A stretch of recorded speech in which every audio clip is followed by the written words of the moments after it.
sommes faits de l'aide que nous recevons, écrivait Paul Éluard. Et il avait raison. Aucun chemin ne se construit seul. L'orientation d'un élève n'est pas un acte solitaire, mais une rencontre entre la jeunesse qui rêve et l'expérience qui éclaire. Mesdames, messieurs, recevez mes salutations les plus distinguées. Il me semble que certains peinent à comprendre notre thèse. Permettez-moi de clarifier. Notre propos n'est pas de retirer la parole aux élèves, ni de supprimer leur autonomie. Il s'agit simplement de les guider et de les accompagner tout au long de ce parcours crucial. L'autonomie, selon le sens même du mot, ce n'est pas se passer de toute aide, c'est savoir se diriger avec sagesse. Ce n'est pas faire ce que l'on veut, c'est savoir ce que l'on fait. Et c'est précisément avec l'appui de l'école et des adultes, des parents, que cette sagesse se construit.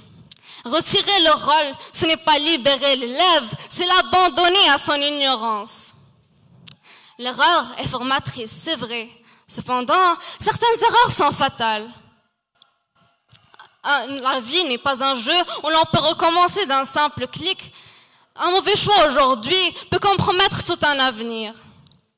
Un conseil d'adulte n'est pas d'une prison, c'est une boussole. Refuser cette boussole, c'est choisir de se perdre en se croyant explorateur. À cet âge où l'expérience manque, nombreux sont ceux qui se tournent vers des métiers qui les font rêver. Passionnés par leur image, bien plus que par la réalité. La passion est séduisante, c'est vrai. Cependant, sans compétence, sans discipline et sans travail acharné, la clé de la réussite ne tournera pas. Et les rêves, aimer quelque chose est important. Cependant, il faut savoir y réussir. Les rêves seuls ne suffisent pas. Et les chiffres le confirment. Une étude de McKinsey et compagnie menée en 2017 auprès de 1200 jeunes dans 10 pays différents montre que 45% choisissent leur filière basée sur l'image ou le prestige du métier. Le prestige du métier. Contre uniquement 25% qui se basent sur leurs véritables compétences. Le rapport Jeune de l'UNESCO 2019 souligne également que l'ignorance du marché de travail est une cause majeure d'inadéquation entre formation et emploi. En Europe, près de la moitié des jeunes admettent avoir eu une idée erronée des métiers qu'ils ont choisis avant leurs études. C'est ici que l'expérience des adultes devient importante. Leur rôle n'est pas d'imposer, mais de montrer là où passion et réussite peuvent se rencontrer. Les professeurs, eux, connaissent les forces et faiblesses de chaque élève. Leur regard ne se base pas sur un simple ressenti, mais sur des évaluations, des notes, des observations continues. Grâce à ce savoir, le conseil peut orienter l'élève vers une filière où il a toutes les chances de réussir. Les chiffres parlent encore. Selon le ministère français 2021, les élèves qui choisissent leur filière, les élèves qui écoutent les recommandations du conseil de classe réussissent 2 fois plus souvent que celles qui les ignorent. Dans les lycées, le taux d'échec après une réorientation non conseillée dépasse 60%. En somme, écouter le conseil de classe, c'est éviter l'échec avant qu'il se passe. C'est donner à l'élève toutes les chances de réussir là où il est réellement compétent. Et finalement, s'il y a une frustration à éviter, c'est celle d'avoir ignoré les conseils de ceux qui savaient. Mesdames, messieurs, guider l'élève n'est pas l'entraver, c'est lui offrir une boussole pour qu'il puisse un jour s'élancer en confiance vers ses rêves. Merci pour votre attention.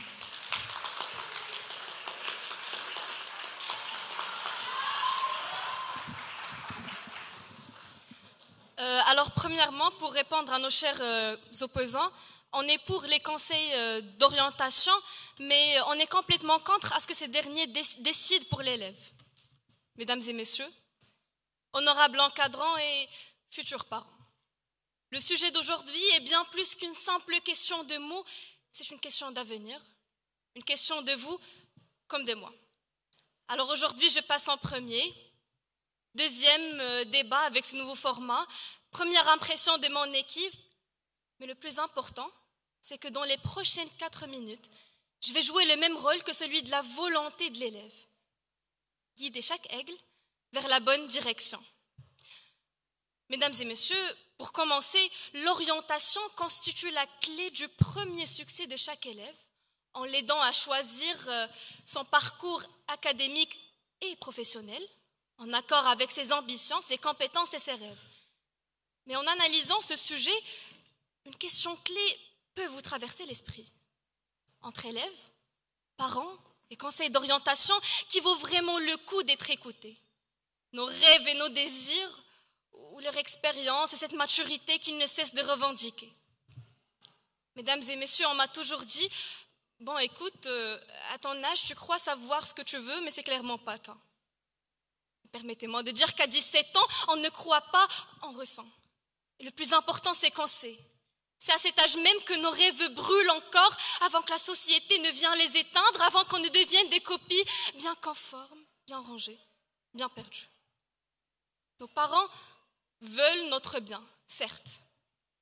Mais leur bien à eux, c'est souvent celui dicté par la société. Ils ne sont pas nos rivaux, non. Ils sont eux-mêmes victimes d'un système. Une société qui confond la réussite par la stabilité, le bonheur par la conformité. Et sans même s'en rendre compte, peu à peu, ils finissent par perdre cette flamme qu'ils avaient à notre âge. Mesdames et messieurs, même le meilleur des conseils d'orientation ne pourrait jamais vous dire ce dont vous, chers aigles, avez réellement besoin. Justement, un rêveur. Savez-vous ce que c'est qu'un rêveur, chers opposants? Je ne pense pas, car si c'était le cas, je ne serais pas là aujourd'hui. Voyez-vous, un rêveur, c'est celui qui ose aller au-delà de l'irréaliste pour atteindre le réel, et aussi paradoxal que cela puisse paraître. C'est en suivant ce rêve que l'on devient soi-même. Alors oui, écoutez les conseils d'orientation, mais gardez toujours cette voix en vous. Et s'il le faut, faites exactement l'inverse de ce qu'ils diront. Bref, après tant d'attente et de préparation, mon intervention, tout comme toutes ces années passées au lycée, touche à sa fin. Et il est temps pour moi de laisser place à mes chers camarades. Mais avant d'en finir, je tiens à vous dire une chose. À chaque aigle ici présent, à toi qui as entre 15, 17 et 18 ans, tu es l'espoir d'une société. Un symbole d'excellence. Alors aussi étrange qu'elle soit, elle reste ton histoire. À toi de l'écrire coûte que coûte, quel que soit le prix. Merci.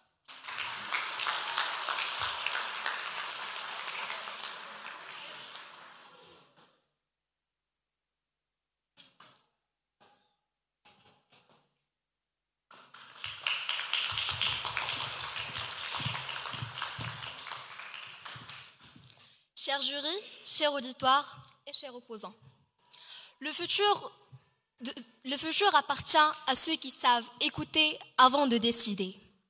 Une phrase que j'aimerais adresser à tous ceux qui pensent qu'un adolescent rêveur, armé d'envie passagère, est capable de tracer seul une trajectoire qui déterminera toute sa vie. L'orientation scolaire, ce n'est pas choisir une couleur de smartphone, c'est engager tout un avenir.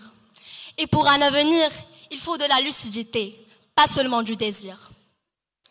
On nous répète souvent, mais l'élève doit choisir seul, c'est sa vie. Oui, c'est sa vie. Mais depuis quand la vie d'un mineur se construit dans l'isolement, sans l'expertise de ceux qui l'ont précédé? Dans nos familles, dans nos écoles, les adultes ne sont pas là pour brider. Ils sont là pour nous protéger, pour éviter que nos erreurs ne deviennent des cicatrices. L'orientation donc doit rester une décision finale, commune, réfléchie et partagée entre le conseil de classe, l'élève et les parents. Parce qu'à 3, on voit mieux et loin qu'à 1. Et soyons sincères, à 15 ou 16 ou même 17 ans, on ne sait même pas encore qui on est. On change d'avis comme on change de style vestimentaire. Aujourd'hui, on veut devenir architecte, demain pilote de ligne, après-demain influenceur, et parfois tous dans le même mois. L'orientation, et parfois tous à le même mois. Et permettez-moi un exemple réel. Mehdi Khayati, un jeune Marocain de Fès, à 14 ans, persuadé qu'il détestait les sciences, il voulait juste faire du marketing. Ses parents ont insisté pour une filière scientifique. Et 3 ans plus tard, il découvert la robotique. Et 3 ans plus tard, il découvert la robotique. Maintenant, il étudie l'ingénierie en Allemagne. Et ajoutons ceci. Dans notre société, énormément d'élèves regrettent plus tard des choix faits trop tôt. Combien d'adultes de 25 ans disent aujourd'hui, si seulement quelqu'un m'avait conseillé, je n'aurais pas perdu 3 ans de ma vie dans une voie qui ne me correspondait pas. Donc, l'orientation, ce n'est pas une expérience, c'est un investissement. On dit, mais l'élève doit être libre. C'est sa liberté. Oui, libre. Mais libre dans un filet de sécurité, pas en chute libre. La vraie liberté, ce n'est pas l'absence de limites. C'est l'accès à la bonne voie. C'est l'accès à la bonne voie. Donc, posons-nous franchement la question. Pourquoi devrait-on confier le choix le plus stratégique à un jeune au moment où il est le moins apte à se projeter? Pourquoi écarter les parents et le conseil de classe? Pourquoi écarter d'abord les parents qui connaissent l'enfant depuis plus de 15 ans et le conseil de classe qui l'évalue objectivement depuis des années de la décision finale? Pourquoi préférer l'instinct à la raison, l'impulsion à l'expertise? Ce n'est pas limiter l'élève, ce n'est pas lui retirer sa voix, c'est le protéger contre lui-même. Juste le temps qu'il grandisse assez pour décider vraiment le bon choix. Merci pour votre attention.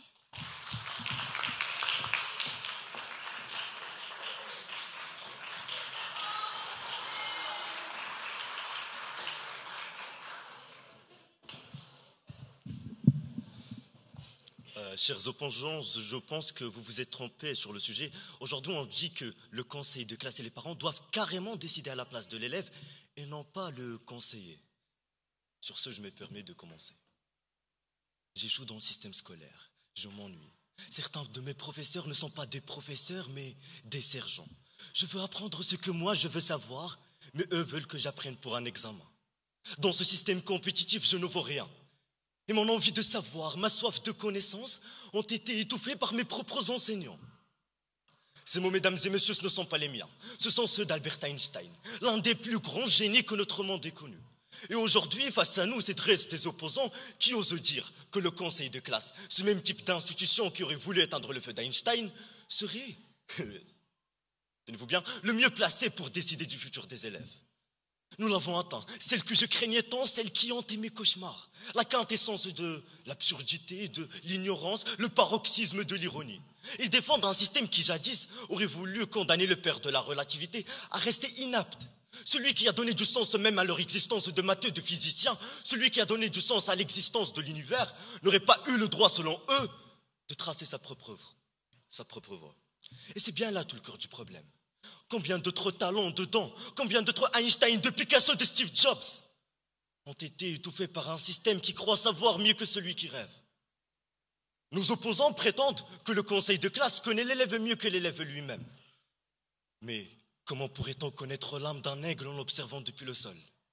Comment un bulletin de notes peut-il décider si oui ou non j'ai le droit de rêver, si oui ou non j'ai le droit d'aspirer à de grandes chances?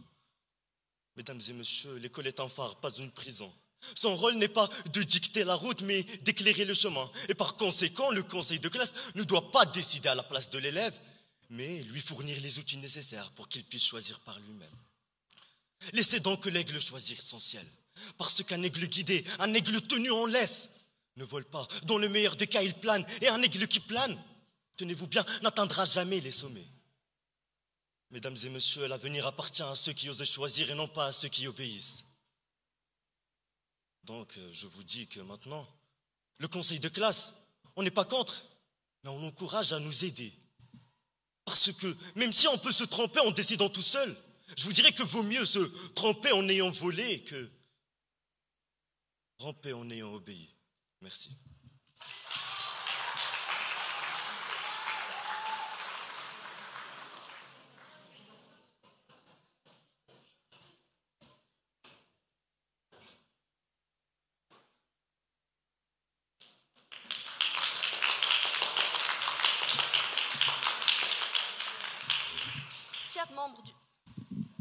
Chers membres du jury, chers enseignants et chers camarades, chers membres du jury, chers enseignants et chers opposants, je vous invite à relire le sujet d'aujourd'hui. L'orientation scolaire des aigles doit être décidée par le conseil de classe et les parents, et non pas seul par la volonté de l'élève. Eh bien, aujourd'hui, il y a une confusion. Ce qu'on défend aujourd'hui, c'est que cette décision ne doit pas être d'après une seule personne, mais les trois. Et c'est ce que nos opposants croyaient. Alors, mesdames et messieurs, l'orientation scolaire n'est pas une formalité. C'est une des décisions les plus sérieuses d'une vie. Elle influence non seulement la réussite future, mais aussi l'équilibre psychologique et la stabilité sociale d'un jeune. Alors, pouvons-nous vraiment laisser un adolescent en pleine construction choisir seul son choix d'orientation? Permettez-moi d'en douter. En premier, les parents sont les premiers guides, ceux qui possèdent l'expérience concrète de la réalité. Ils savent combien la vie professionnelle peut être rude, combien le marché de travail est exigeant. Leur rôle n'est pas de briser les rêves, mais de les adapter au possible, ce qui est dans la réalité. Réveillons-nous, on n'est pas tous des Einstein, quand même. Et en fait, ils ont traversé des épreuves, connu la concurrence et même mesuré la distance entre le rêve et le réel. Et c'est justement cette sagesse qu'ils veulent transmettre. Selon une étude du Haut Commissariat du Plan publiée en 2024, près de 62% d'étudiants diplômés regrettent leur choix d'orientation. Pourquoi? Parce qu'ils ont choisi seuls, sans aucun encadrement réel. Eh bien, les parents, eux, veulent éviter ce regret. Quand un père ou une mère conseille à son enfant de choisir une filière scientifique, ce n'est pas pour les limiter, c'est surtout pour éviter des futurs incertains. Deuxièmement, le milieu social joue un rôle décisif. Et oui, nous vivons dans un pays où tous les élèves n'ont pas les mêmes chances. Certains grandissent dans des familles informées, capables d'expliquer le système éducatif, les débouchés et les concours. Mais d'autres sont livrés à eux-mêmes, parfois avec des parents analphabètes ou même débordés. Et c'est là où le conseil de classe devient un pilier essentiel. Un espace d'équilibre où les enseignants, les psychologues scolaires et les conseillers d'orientation apportent une vision professionnelle complémentaire à l'élève. Leur rôle est d'apporter une vision d'un avenir bien réfléchi et cohérent pour l'élève. Troisièmement, à l'adolescence, comme vous le savez, il est très fréquent de confondre un simple intérêt, parfois né d'une mode ou d'une influence extérieure, avec une vocation profonde. Eh bien, il y a beaucoup de jeunes qui pensent avoir choisi leur futur métier alors qu'ils ne font que suivre une tendance du moment. un influenceur qu'ils admirent, une série qu'ils regardent, ou même un ami qu'ils veulent imiter. Et cette exacte confusion peut les conduire à des choix impulsifs qui sont vraiment éloignés de leur personnalité authentique et leurs compétences réelles. C'est pourquoi le rôle des adultes est très indispensable. Son rôle est de leur aider à distinguer l'éphémère du durable. Oui, c'est ça. Et comme le dit le proverbe français, tout ce qui brille n'est pas or. En fait, j'aime ce proverbe. Vous savez pourquoi? Parce qu'il renforce l'idée que l'apparence séduisante d'un métier ne garantit ni sa valeur, ni son adéquation avec l'avenir du jeune. Et oui, campagner donc n'est pas limiter, mais éviter qu'un choix superficiel devient un regret profond. Et puis, on oublie trop souvent un aspect humain, très important. Quand l'élève se sent accompagné, il se sent soutenu. Il ne se sent pas seul dans son choix, ni perdu dans un système qu'il ne comprend pas. Et ce soutien psychologique est aussi important que le choix lui-même. Eh bien, enfin, mesdames et messieurs, chers auditoires, la liberté n'est pas l'absence du repère. Et en fait, l'élève, oui, il doit être écouté. Mais quand même, il doit être accompagné, comme le dit la position qu'on défend. Car la liberté, sans direction, est le désordre total. Et l'orientation par les adultes, mesdames et messieurs, n'est pas pour imposer un chemin, c'est pour prendre la lampe qui éclaire la route. Et dans une société où les jeunes ont besoin de chercher leur place, guider, c'est aussi aimer. Et merci.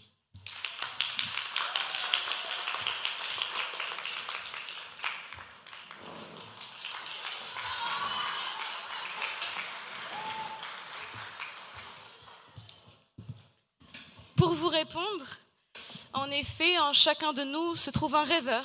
Peut-être pas Einstein, mais un rêveur. La sagesse, vraiment, j'en reviendrai. Bon. À 8 ans, lorsque l'on me demandait ce que je désirais faire plus tard, je répondais médecin. À 12 ans, médecin. À 16 ans, toujours médecin. Mais aujourd'hui, on me dit que je ne pourrais pas poursuivre mon rêve le plus cher, le plus sincère. Ce rêve que je traîne depuis l'enfance, on me dit que je ne pourrais pas le réaliser. Pourquoi?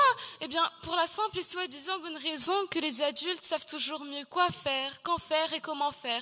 Pourquoi?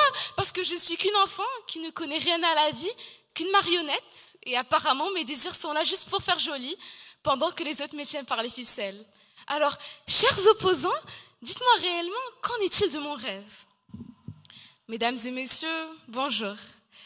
Tout d'abord, je tiens à m'excuser de vous avoir fait croire que mon discours reposait sur la persuasion, parce que ce n'est clairement pas le cas. Aujourd'hui, mon équipe et moi citons des faits, des vérités et des réalités. Et en parlant de ça, selon une étude belge publiée en 2023 dans Journal of Adolescence, lorsque l'étudiant suit sa propre boussole intérieure et reçoit un soutien pas autoritaire, je ne crois pas que cela ait été cité dans l'étude, un soutien bienveillant. Surtout de la part des parents et les plus investis et engagés en ce qui concerne son orientation. En revanche, lorsque les parents contrôlent trop, la motivation n'y est plus. Cela revient à dire que si l'aigle ne choisit pas tout seul sa propre orientation, il ne sera jamais investi pleinement en ce qui concerne son avenir. Oui, vous l'avez très très bien entendu, son avenir, celui qui bâtira par lui-même, brique par brique, chute par chute et pas par pas vers la réussite. Car oui, certes, on souhaite nous épargner les chutes, mais sans elles, il n'y a ni force, ni courage, ni encore moins d'avenir à bâtir. Chers opposants, vous appelez réellement ça de la sagesse? Laissez les autres décider à votre place. Si c'est le cas, alors je vous félicite pour votre audace, derrière laquelle se cache votre plus belle faiblesse, La peur de l'échec parsemée de manque d'estime de soi. Alors, cette peur vous paralyse, vous empêche d'oser, de tomber, mais surtout de décider. Cette peur vous laisse croire que vos parents et le conseil de classe vous connaissent mieux que vous-même, ce que vous valez et ce que vous deviendrez. Cette peur vous fait oublier que vous n'avez qu'une vie, qu'une seule vie dont vous deviendrez spectateur, à force d'être peureux. Alors permettez-moi de demander pourquoi. Pourquoi redoutez-vous autant cet échec alors qu'il est si improbable, si incertain, quasiment inexistant, si vous persévérez dans ce que vous aimez et surtout dans ce que vous avez décidé? Mesdames et messieurs, aujourd'hui mon équipe et moi sommes là pour vous convaincre, ça c'est sûr. Et à nos partisans du pour voulons dire que vos sueurs froides à l'idée d'un mauvais choix d'orientation sont franchement exagérées et inutiles. Respirons un bon coup et dédramatisons un peu la situation. Alors oui, on peut se tromper dans un choix d'orientation. Et alors? Plus sérieusement, et alors? Croyez-moi, vous aurez tellement de chances, des dizaines d'occasions de découvrir de nouvelles directions, Excusez-moi, j'oubliais. Vous ne voulez pas de ça. Vous préférez que vos parents et le conseil de classe vous épargnent de tout ça. Alors vous savez quoi?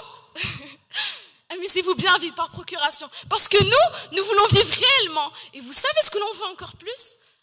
Nous voulons être les seuls à assumer les choix, ces erreurs s'il y en a, et ne pas avoir à pointer du doigt un parent ou un conseil de classe lorsque le regret pointe du nez. Mesdames et messieurs, mon discours touche à sa fin. Et avant de vous quitter, je tenais à rappeler une toute dernière fois à nos chers partisans du pour qui semblent tétanisés par l'échec, que l'échec, le véritable échec, n'est pas de se tromper d'orientation, au contraire, très très loin de là, c'est de laisser les autres décider à votre place de votre propre vie. Merci de m'avoir écouté.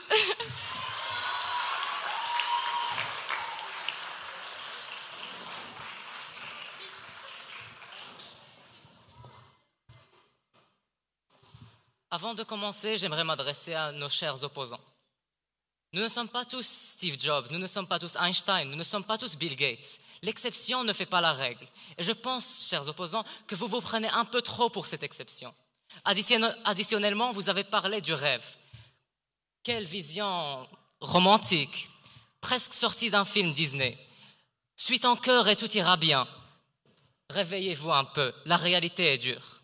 Mais bon, peu importe, revenons à notre sujet. À votre avis, pensez-vous vraiment pouvons-nous vraiment parler de liberté alors qu'on ne sait pas encore ce qu'on veut?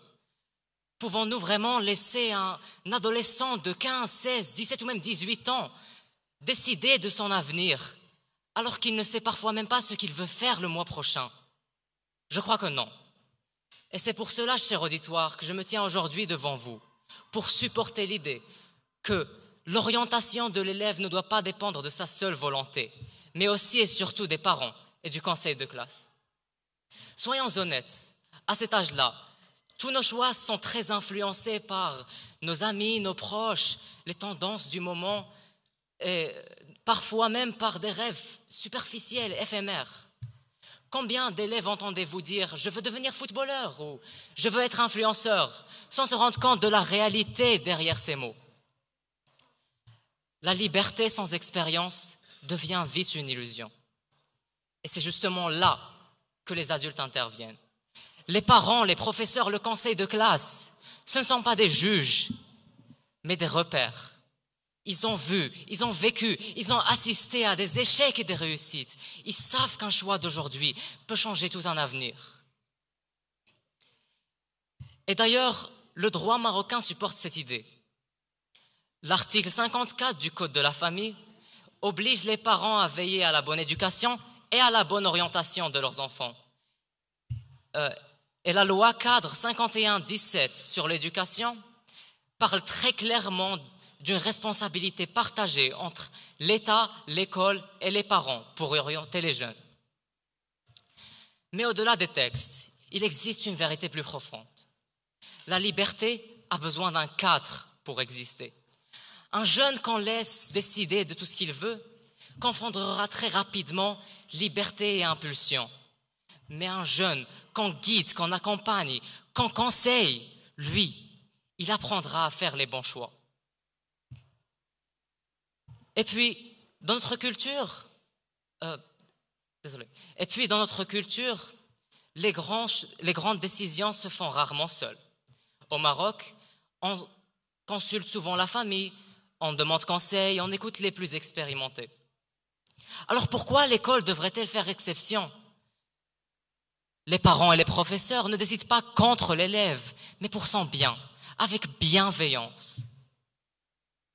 Et c'est cela la véritable différence entre être libre tout de suite et être vraiment libre plus tard. Et d'ailleurs,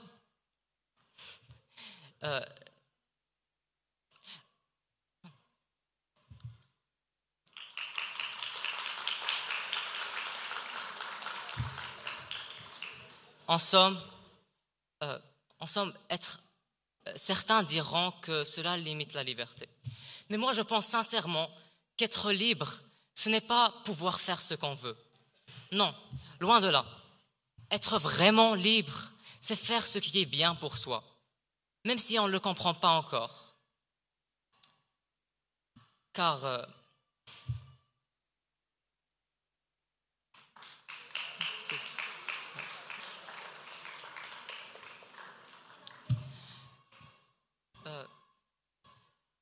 en somme, donner la décision de notre orientation à nos adultes, que ce soit les parents ou le conseil de classe, ce n'est pas un acte d'autorité, c'est un acte d'amour, de responsabilité. Et merci.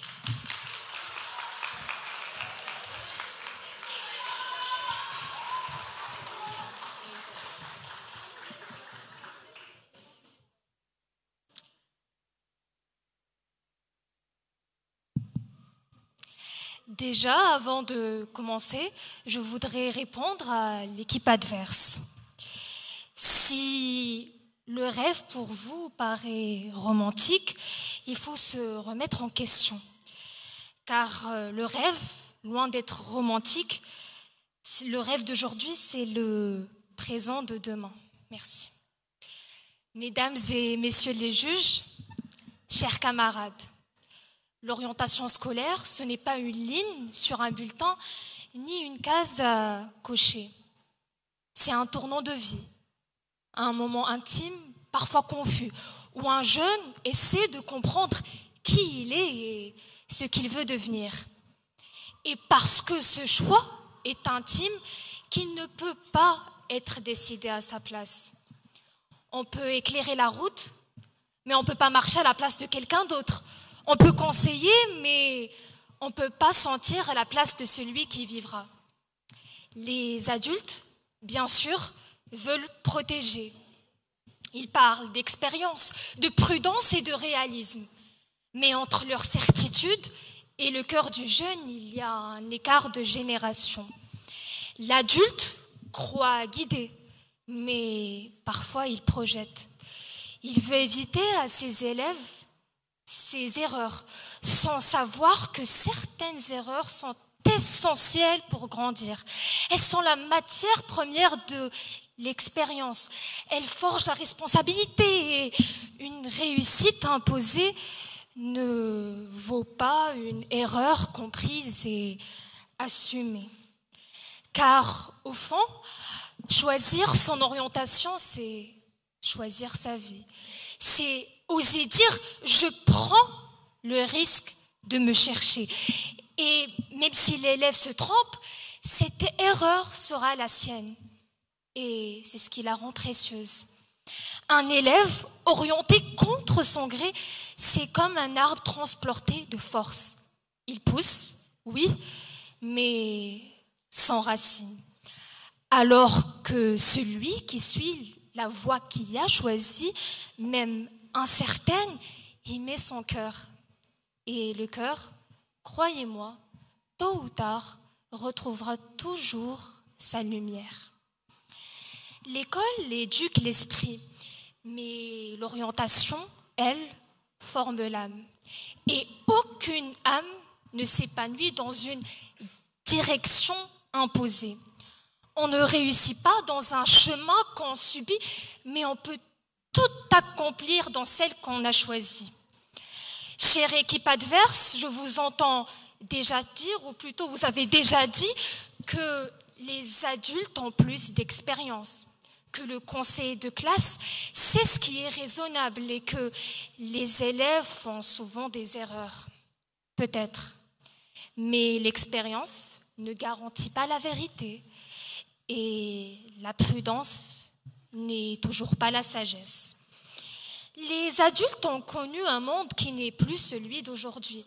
Les métiers changent, les passions se renouvellent, les rêves se redessinent.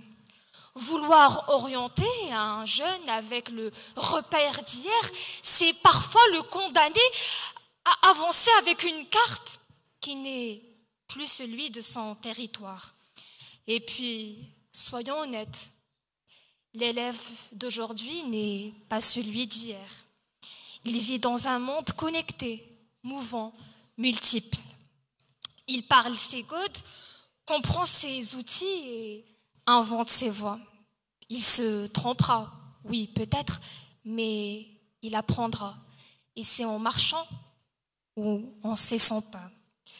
Et puisque nous parlons de liberté et de choix et de connaissance, cela me fait penser à une citation d'un écrivain que j'aime profondément, Fyodor Dostoïevski, qui disait « Être trop conscient, c'est une maladie. Vouloir tout calculer, c'est parfois étouffer la vie avant même qu'elle commence. » L'élève doit pouvoir sentir ce vertige-là, le vertige de son premier choix, du premier oui et du premier non qui vient de lui. Car c'est ce vertige qui permet de former l'homme de demain, un homme libre, debout et responsable. Et puisque tout grand choix a une part de poésie, laissez-moi vous rappeler les mots du poète Khalil Gibran, qui dit « Vos enfants ne sont pas vos enfants. Ils viennent à travers vous et non de vous. Et bien qu'ils soient avec vous, ils ne vous appartiennent pas. » Ces mots, mesdames et messieurs, résonnent profondément ici. Parce que l'élève, c'est cet enfant devenu oiseau. Et pour voler, il faut lui laisser le ciel ouvert.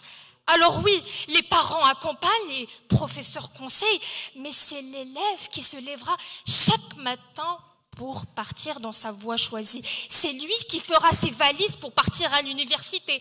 Et c'est lui qui échouera, qui réussira et qui recommencera. Et c'est lui seul qui portera le poids et la fierté de ce choix. Merci.